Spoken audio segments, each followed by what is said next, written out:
Disclaimer: this is an audiobook recording performed for educational purposes through fair use. I do not claim any of the text being read to be mine or written by me. This is Rich Dad Poor Dad by Robert Kiyosaki. Chapter 4 of Rich Dad Poor Dad by Robert Kiyosaki. Lesson 3: Mind Your Own Business. In 1974, Ray Kroc, the founder of McDonald's, was asked to speak to the MBA class at the University of Texas at Austin. A dear friend of mine, Keith Cunningham, was a student in that MBA class. After a powerful and inspiring talk, the class adjourned and the students asked Ray if he would join them at their favorite hangout to have a few beers. Ray graciously accepted. "What business am I in?" Ray asked once the group had all their beers in hand. "Everyone laughed," said Keith. Most of the MBA students thought Ray was just fooling around. No one answered, so Ray asked the question again. "What business do you think I'm in?" The students laughed again, and finally one brave soul yelled out, "Ray, who in the world does not know that you're not in the hamburger business?" Ray chuckled. "That is what I thought you would say."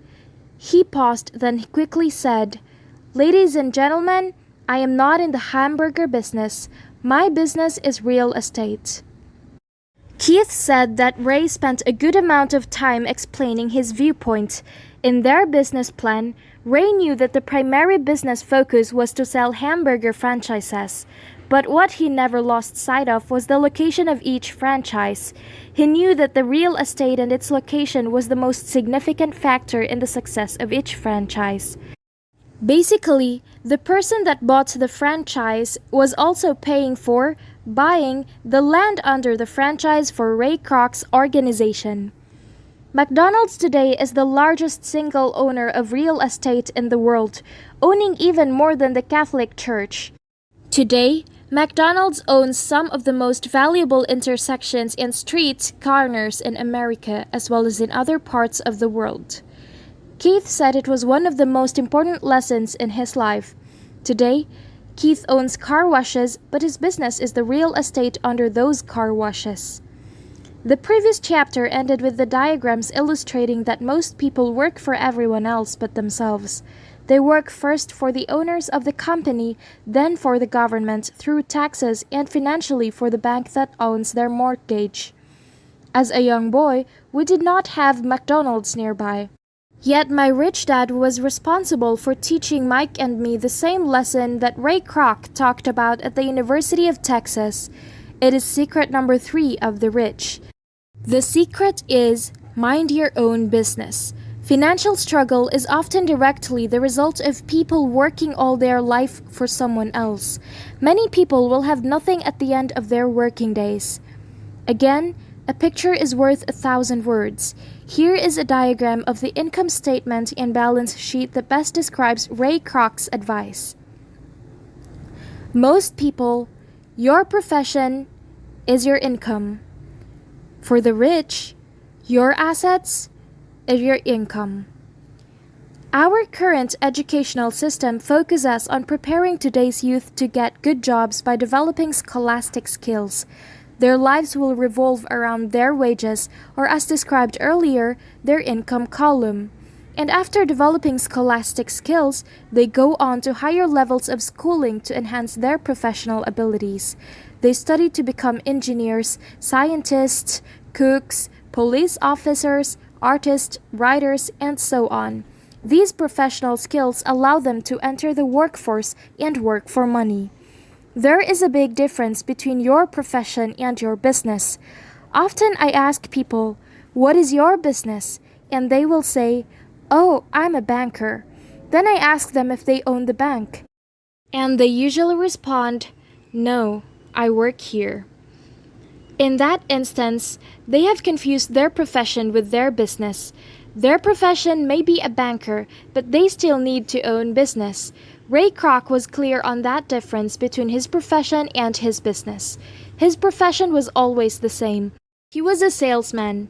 At one time, he sold mixers for milkshakes, and soon thereafter, he was selling hamburger franchises. But while his profession was selling hamburger franchises, his business was the accumulation of income-producing real estate. A problem with school is that you often become what you study. So if you study, say, cooking, you become a chef. If you study the law, you become an attorney, and the study of an auto mechanics makes you a mechanic. The mistake in becoming what you study is that too many people forget to mind their own business. They spend their lives minding someone else's business and making that person rich. To become financially secure, a person needs to mind their own business. Your business revolves around your asset column as opposed to your income column. As stated earlier, their number one rule is to know the difference between an asset and a liability and to buy assets. The rich focus on their asset columns while everyone else focuses on their income statements. That is why we hear so often, "I need a raise. If only I had a promotion. I am going to go back to school to get more training so I can get a better job. I am going to work overtime. Maybe I can get a second job. I'm quitting in 2 weeks. I found a job that pays more." In some circles, there are sensible ideas. Yet if you listen to Ray Kroc, you are still not minding your own business. These ideas are all still focused on the income column and will help you a person become more financially secure if the additional money is used to purchase income-generating assets. The primary reason the majority of poor and middle class are fiscally conservative, which means I can't afford to take risks, is that they have no financial foundation. They have to cling to their jobs. They have to play it safe. When downsizing became the in thing to do, millions of workers I found through their largest so-called assets, their home, was eating them alive. Their asset, called a house, still cost them money every month. Their car, another asset, was still eating them alive. The golf clubs in the garage that cost $1,000 were not worth $1,000 anymore. Without job security, they had nothing to fall back on. They were thought were assets could not help them survive in a time of financial crisis. I assume most of us have filled out a credit application for a banker to buy a house or to buy a car. It is always interesting to look at the net worth section. It is interesting because of what accepted banking and accounting practices allows a person to count as assets. One day, to get a loan, my financial position did not look too good. So I added my new golf clubs, my art collections, books, stereo, television, Armani suits, wristwatches, shoes, and other personal effects to boost the number in the asset column. But I was turned down for the loan because I had too much investment real estate. The loan committee did not like that I made so much money off of apartment houses. They wanted to know why I did not have a normal job with a salary. They did not question the Armani suits, golf clubs, or art collection. Life is sometimes tough when you do not fit in the standard profile. I cringe every time I hear someone say to me that their net worth is $1 million or $100,000 or whatever. One of the main reasons net worth is not accurate is simply because the moment you begin selling your assets, you are taxed for any gains. So many people have put themselves in deep financial trouble when they run short of income. To raise cash, they sell their assets. First, their personal assets can generally be sold for only a fraction of the value that is listed in their personal balance sheet. Or if there is a gain on the sale of the assets, they are taxed on the gain. So again, the government takes their share of gain and thus reducing the amount available to help them out of debt. That is why I say someone's net worth is often worth less than they think. Start minding your own business. Keep your daytime job, but start buying real assets, not liabilities or personal effects that have no real value once you get them home. A new car loses nearly 25% of the price you pay for it the moment you drive it off the lot. It is not a true asset even if your banker lets you list it as one. My $400 new titanium driver was worth $150 the moment I teed off. For adults, keep your expenses low, reduce your liabilities, and diligently build a base of solid assets. For young people who have not yet left home, it is important for parents to teach them the difference between an asset and a liability. Get them to start building a solid asset column before they leave home, get married, buy a house, have kids, and get stuck in a risky financial position, clinging to a job and buying everything on credit. I see so many young couples who get married and trap themselves into a lifestyle that will not let them get out of debt for most of their working years. For most people, just as the last child leaves home, the parents realize they have not adequately prepared for retirement and they begin to scramble to put some money away. Then their own parents become ill and they find themselves with new responsibilities. So what kind of assets am I suggesting that you and your children acquire? In my world, real assets fall into several different categories. Number 1. Businesses that do not require my presence. I own them, but they are managed or run by other people. If I have to work there, it is not a business. It becomes my job. Number 2. Stocks. Number 3. Bonds. Number 4. Mutual funds. Number 5. Income-generating real estate. Number 6. Notes. Number 7. Royalties from intellectual property such as music, script, patents. Number 8. Anything else that has value, produces income, or appreciates and has ready market. As a young boy, my educated dad encouraged me to find a safe job. My rich dad, on the other hand, encouraged me to begin acquiring assets that I loved. If you don't love it, you won't take care of it. I collect real estate simply because I love buildings and land. I love shopping for them. I could look at them all day long. When problems arise, the problems are not so bad that it changes my love for the real estate. For people who hate real estate, they shouldn't buy it.